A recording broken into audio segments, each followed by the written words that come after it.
শাকিব খানের পরিবার বুবুলির বিরুদ্ধে মিথ্যাচার করছে, গণমাধ্যমে এমন খবর প্রকাশিত হওয়া নিয়ে মুখ খুলেছেন চিত্রনায়িকা শবনম বুবুলি।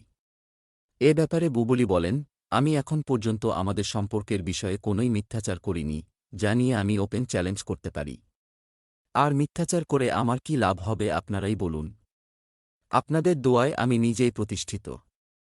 চাঁদের মতো আমার সন্তান শেহজাদ আছে। আমার বাবা মায়ের ভালোবাসা আছে আমার সঙ্গে। তাই আমার জীবনে তো নতুন করে চাওয়া পাওয়ার কিছুই নেই। তবে কথা প্রসঙ্গে অপুকে ইঙ্গিত করে বুবুলি বলেন, বাবা মা হিসেবে শেহজাদের জন্য আমরা কি করব, কি বলব, কিভাবে একত্রে সময় কাটাব, ওটাও আমাদের একান্ত ব্যক্তিগত ব্যাপার। এটা নিয়েও যখন অন্য কেউ অনধিকার চর্চা করেন, নানান ব্যাখ্যা দেন, তখন খুব হাস্যকর লাগে। শাকিব পরিবারের দাবি, ভবিষ্যতে শাকিব খানকে নিয়ে মিথ্যাচার করলে পরিবার থেকে আপনার বিরুদ্ধে মামলায় যেতে পারে, এমন কথাও শাকিব পরিবারের ঘনিষ্ঠ সূত্র বলছে। কি বলবেন এ প্রসঙ্গে বুবুলি বলেন, ভবিষ্যতে কেন? আমি চাই এখনই আইনগত ব্যবস্থা নেওয়া হোক, তাহলে আমি যে কোনো মিথ্যাচার করিনি ওটাও প্রমাণসহ আইনিভাবে তুলে ধরতে পারব। গত ঈদে একটি বেসরকারি টেলিভিশনে শাকিব খানের ব্যক্তিগত জীবন সম্পর্কে অনেক তথ্যই দিয়েছেন বুবুলি। একবার বলছেন, আইনগতভাবে আমি এখনও শাকিব খানের বৈধ স্ত্রী। রোববার বুবুলি গণমাধ্যমকে বলেন, আমার নিজেকে বা নিজের সিনেমাকে আলোচনায় রাখার জন্য কারো নাম বা কাহিনী বলতে হয় না।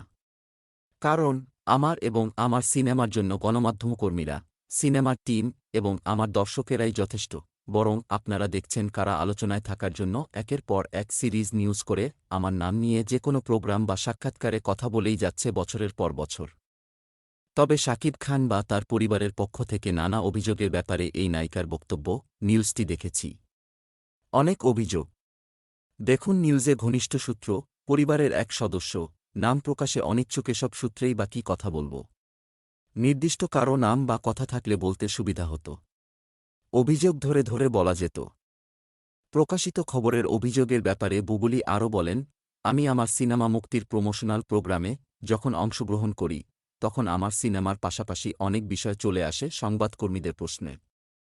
তখন আমি সবাইকে যথেষ্ট সম্মান দিয়ে প্রশ্নের প্রাসঙ্গিক উত্তর দিই। কোথাও কাউকে অসম্মান করে অপ্রাসঙ্গিক কথা বলি না। এখন কেউ সম্মান দেওয়া হজম করতে না পারলে জোর করে আর সম্মান দেব না। তাহলে যারা যেসব ভিত্তিহীন অভিযোগ করছেন সেসব আর থাকবে না।